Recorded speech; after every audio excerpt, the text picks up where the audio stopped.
Where have the Saints gotten better and where have the Saints gotten worse? This idea was sparked actually from a mailbag submission from Nero Monster, who asked if the Saints' roster had gotten better or worse from last year, taking out the coaches and injuries in the equation. We thought we would take a step further and go through position by position to kind of see where they've gotten better and worse. So let's start with the quarterbacks. Well, quarterbacks, I mean, I guess I don't know if stayed the same counts because you lose Jameis Winston and you add Spencer Rattler, Nathan Peterman, and Kellen Mond. I'm more excited about Spencer Rattler, and obviously Jake Haener is backing up Derek Carr here. I'm more excited about Spencer Rattler just because of the unknown, the long-term potential. I think the position added intrigue, but if Derek Carr gets hurt in the first quarter of week 1 and somebody's coming in, they probably have gotten worse than when Jameis Winston would have stayed. I mean, for the most part, though, they stayed the same. I mean, we think the advancements here are going to come with the addition of Clint Kubiak, with the new offensive system, the new ideas they have, maybe improved play on the offensive line, yet to be determined. But that is supposed to be taken out of this equation. So just roster talent, I'm going to try to do a cop-out and say they basically stayed the same. I guess technically they got worse, but they traded in a more known quantity in Jameis Winston for a younger, exciting, long-term possibility. I'm sure this answer is going to piss some people off, but I feel like their quarterback situation's in a better place than it was a year ago because Jameis came into a couple games last year and they didn't win them, and like they aren't in a place where the backup quarterback I think matters that much as far as keeping your season afloat.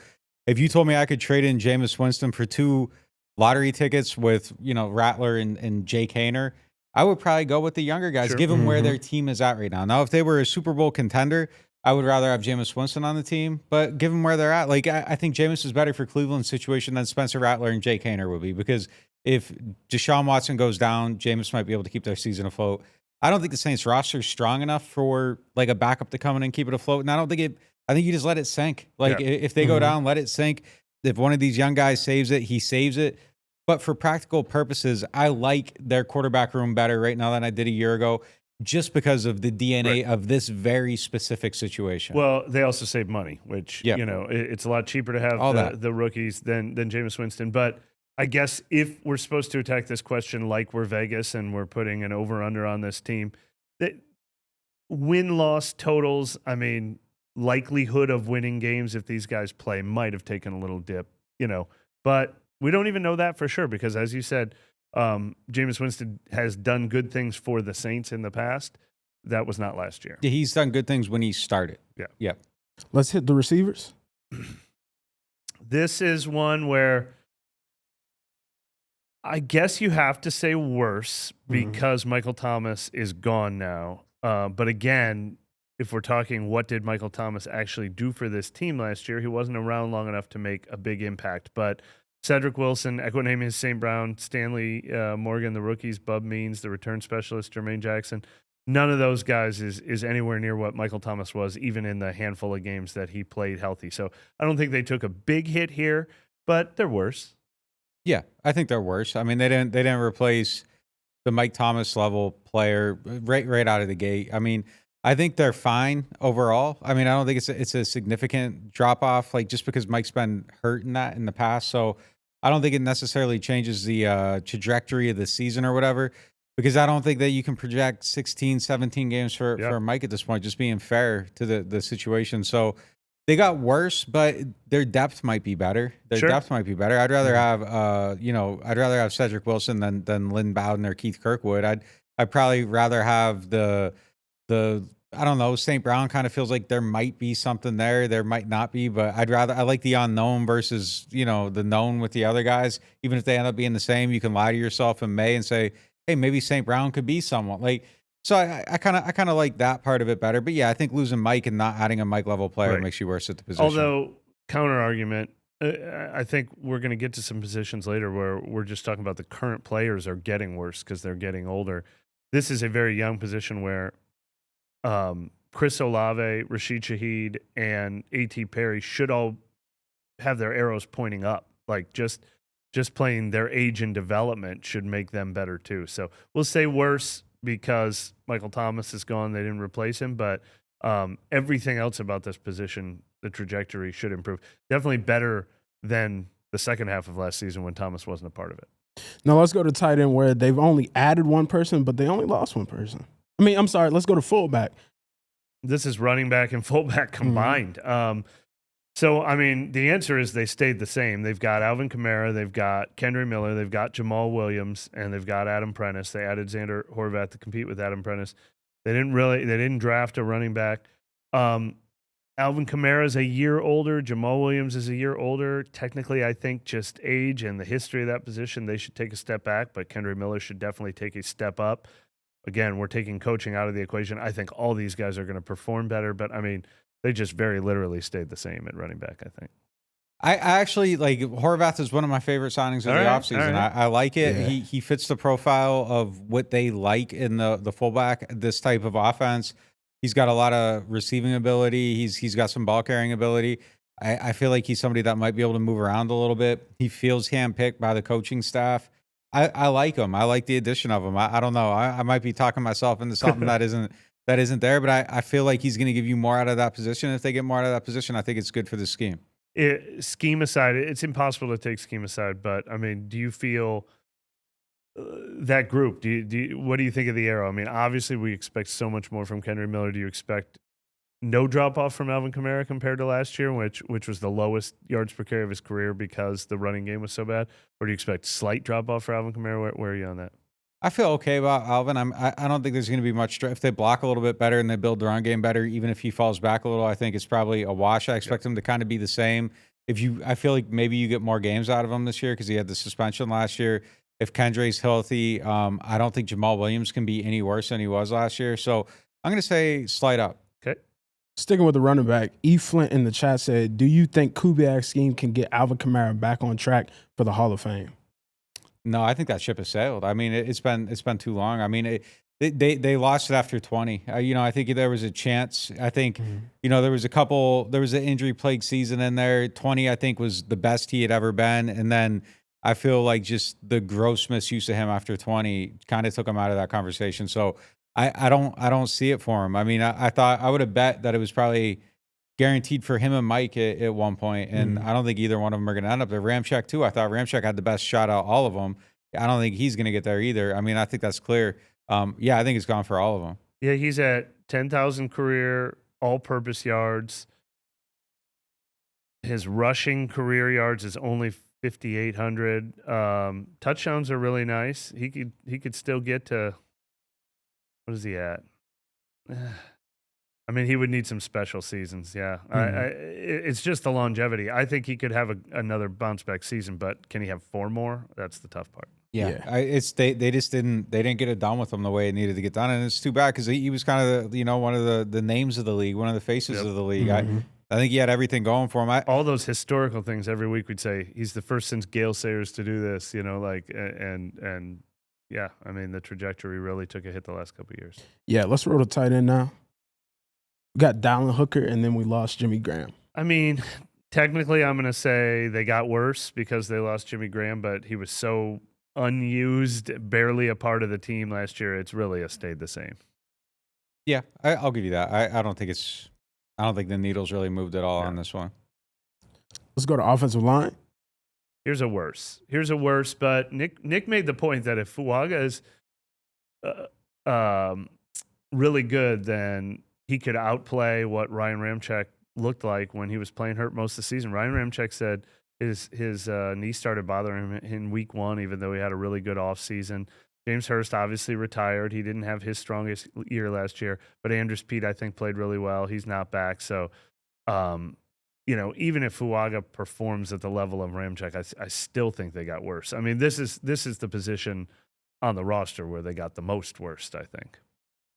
So here's the thing. I started looking at this after our last show, and I'm going to write this at some point, but if you really kind of go and you look around the league, like most teams really only have 3 good, like a good offensive line. Most teams only have 3 good offensive linemen, and then there's kind of like 2 guys that are on there that are kind of average, below average, or kind of hidden by the scheme. Like, is it possible for the Saints to get to that number 3 with some combination of players? And I think it is. I think you're asking Cesar Ruiz to do a decent amount of lifting on that. But I mean, if you go Fuaga's one of them, if Ruiz is one of them, if Eric McCoy is one of them, I mean, there's a way that this offensive line can be okay. But I think no doubt about it. I mean, they got worse to some level until we see evidence of these guys playing and maintaining the level.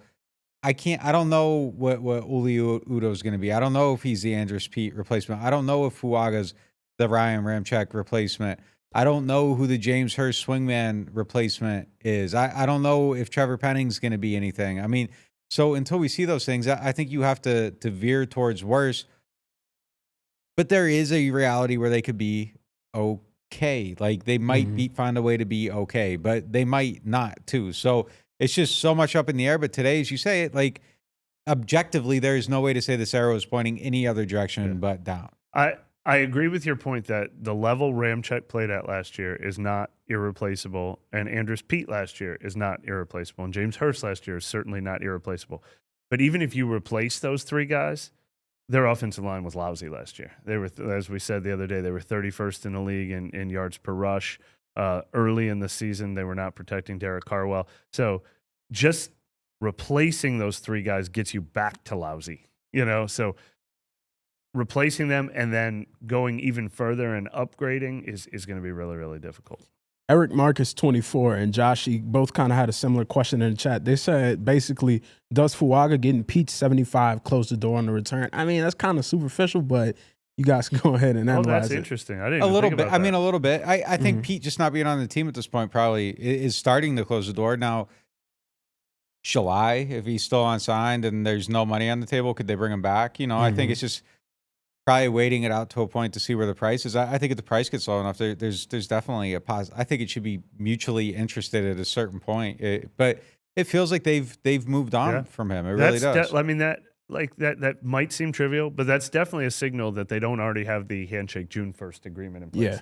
If they had already sort of under the table agreed, hey, you're coming back June 1st, they would have saved his number for him. Yeah. You'll never know, because even like Ezekiel Elliott with the Cowboys, he came back true. and he switched all the way to his college number. So maybe it's time for the door's not slammed shut. Yeah, but he had been left. gone. Yeah, he had been gone. Like they had already moved on. Like they haven't. Like Pete could still, theoretically have a locker in the locker room. Like sometimes that stuff kind of happens where it's like if it's still up in the air, they won't like absolutely move on. But this is a sign that they, for now, have absolutely moved on. Okay. Quick timeout before we go on to defense. We said offensive line worse. We said slight worse for wide receiver. We said about even, maybe better for quarterback, running back, maybe slight worse tight end. A lot of it was slight, except for offensive line. But in general, there's no position we said on the offense where they got better. So we have to give the offense, the talent on the offense took a hit this offseason. They have less talent to work with. They have a couple young guys we're very excited about taking this step forward, but they didn't really add upgrades.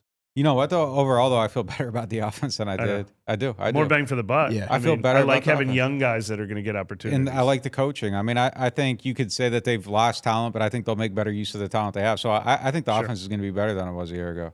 I don't know how it couldn't be. Yeah. Let's roll to the defense. We got defensive end Chase Young. He was added during the offseason. Crazy. The defensive line, we listed offensive line as 1 and defensive line is almost 1A.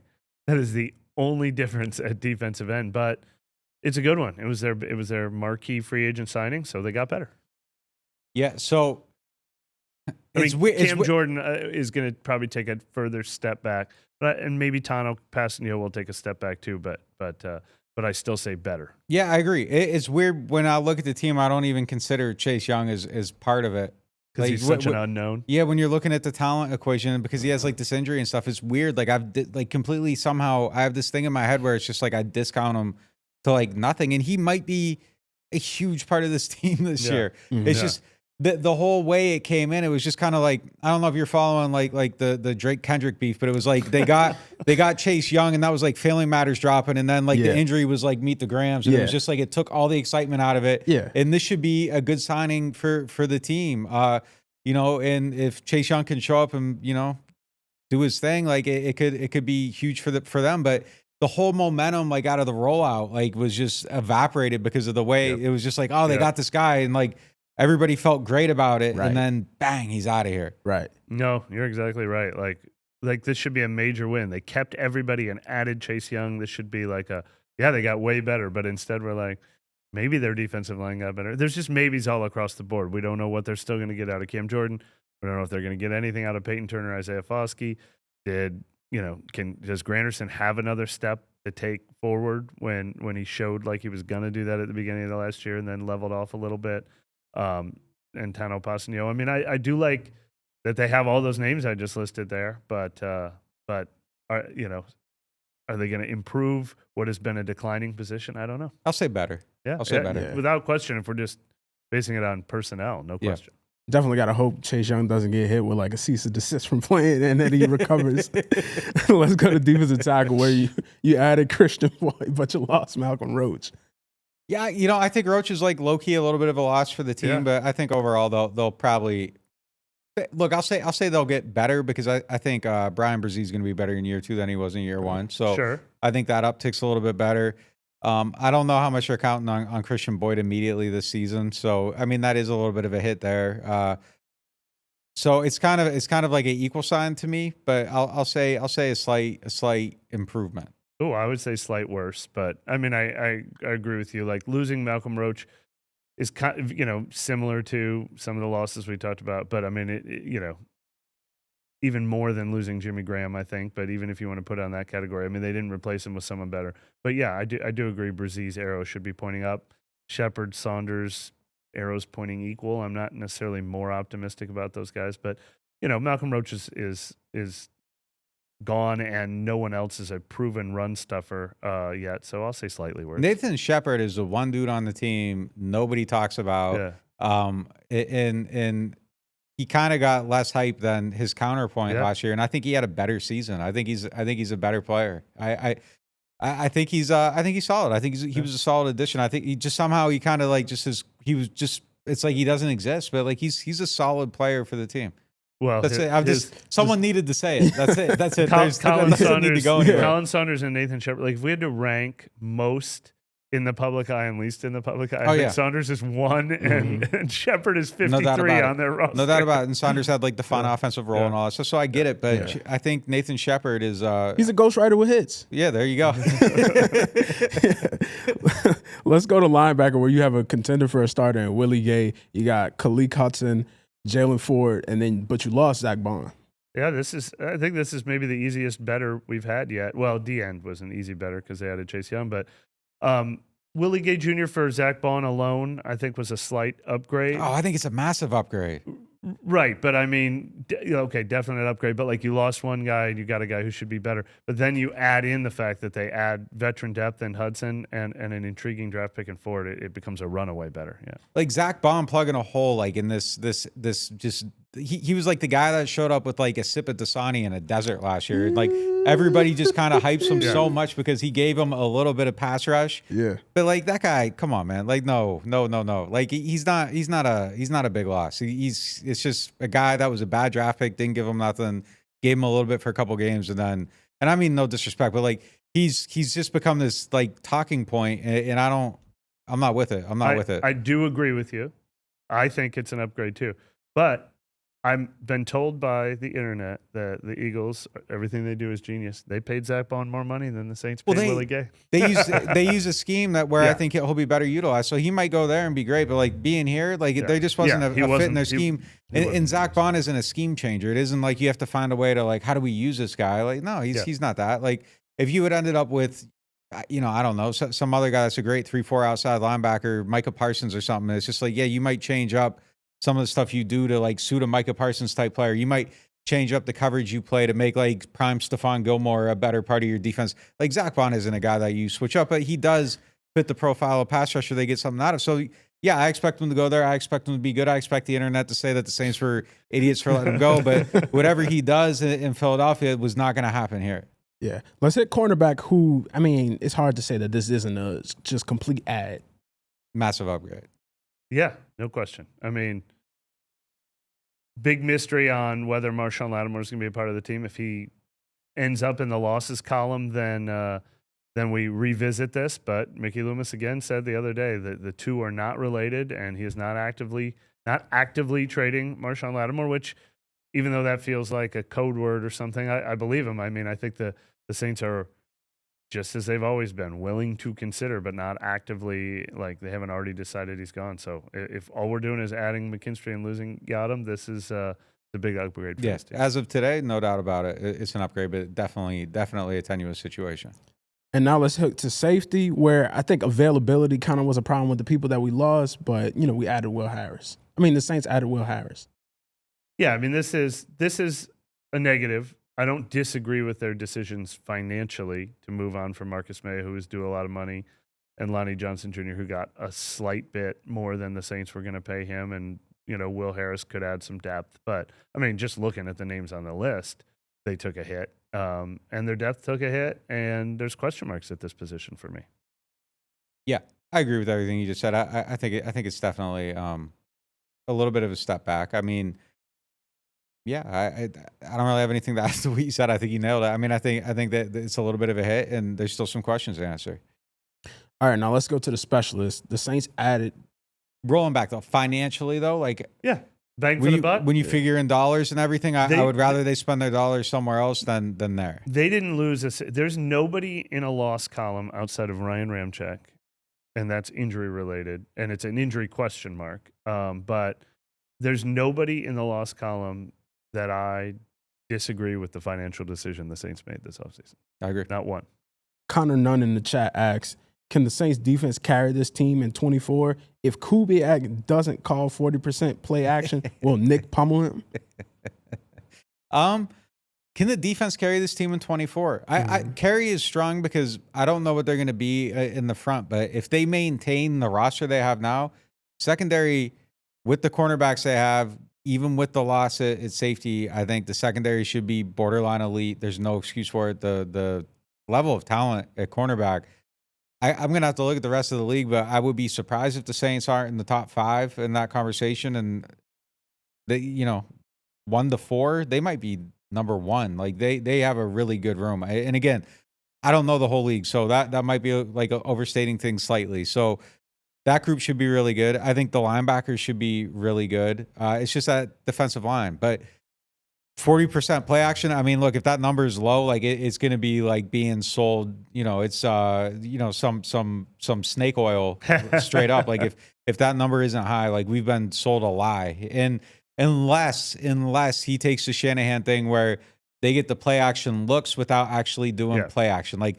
if there's a way to manipulate that and bring that in and still get the same effect without your quarterback having to turn his back, which is what they were doing in San Fran last year, great. But if there isn't a high percentage of play action type effect to the offense, I will be absolutely just flabbergasted. They better make the run game work too, to help make the play action be more effective and just to help make this team go. I mean, but that is absolutely the number one goal of this team, no question. And you mentioned the defensive line being the only question mark. I agree the secondary got better. Safety is a question mark on the defense too. But all in all, if we're summing up the defense got better in 3 spots and only definitely got worse in 1 spot.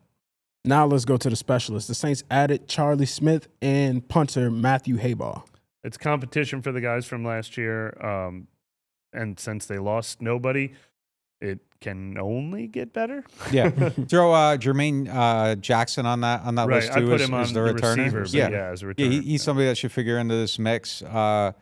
Kool-Aid is a punt returner. That's somebody else that's figuring into the mix. So some competition there. Yeah. And look, Darren Rizzi being the guy that birthed the kickoff role, like that has to be a huge plus for special teams. Like he's had a little bit of leadway thinking about how things are going to look over the rest of the league. That has to be an advantage, at least just being in there and knowing the ins and out of it as the architect. So yeah, I think this is one where the arrow's pointing up, and then just year 2 for your kicker. Like I think that's an arrow pointing up for him too. So I think they're in a good position right now. Let's go with Nick on just the overall. What would you give him? Better or worse? Roster. I mean, I think losing. Until we see the stuff on the offensive line, I can't necessarily say it's better. But if you gave me the option of like trading out Fuaga for Ramczyk, who looked like he was on his last legs last year when he was playing, I actually kind of like that. It just kind of feels like you needed one more guy there, but it's almost possible that maybe like Oli Udo is that guy and we just kind of underrate him because he doesn't have a ton of stuff. So until we lay eyes on these people, it's kind of hard to say. It just kind of feels like the same to me overall. I don't know that they necessarily got a lot better or a lot worse. Free agency kind of feels like a wash, and then you have what looks like a decent draft class. It's kind of a push to me. Like Mike Thomas was hurt, that feels like a big loss, but it's just kind of it just wasn't working anymore. So that kind of washes that one out. So I'm gonna say it just kind of feels even to me. It feels like kind of like in the same place, and I think that's probably where it should be. I don't think it should be too much forward because that means they're doing too much for a roster that just doesn't have the pieces to get to where it should go.